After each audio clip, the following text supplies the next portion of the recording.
আজকে বিকেলে যখন হাঁটতে বেরোলাম, এখন সকালে সেরকম হাঁটতে যাওয়া হয় না, তাই বিকেল করেই বেশিরভাগ সময় হাঁটতে যাই।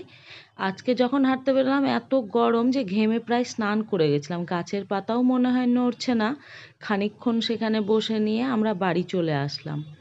বাড়ি এসেই কিছুক্ষণ পরে বেরিয়ে পড়লাম অল্প কিছু বাইরে খাবো, কিন্তু এখানে এসে একটা পোলাওয়ের দোকান দেখে ইচ্ছে হলো যে আজকে পোলাও খাই। কিন্তু সেখানে অল্প কম ছিল, তাই হচ্ছে ওরা আমাদের ফোন নাম্বার নিল আর বলল হোম ডেলিভারি করে দেবে। আর বাড়ি এসে কাটলাম ঢ্যাঁড়স আর ছানা করার জন্য লেবু।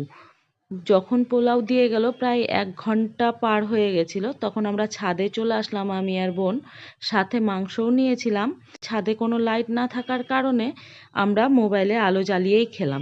পোলাওটা খেতে খুব ভালো ছিল আর রাত্রেবেলা বিছানা করে ঘুমিয়ে পড়লাম। শুভরাত্রি, সবাই ভালো থেকো।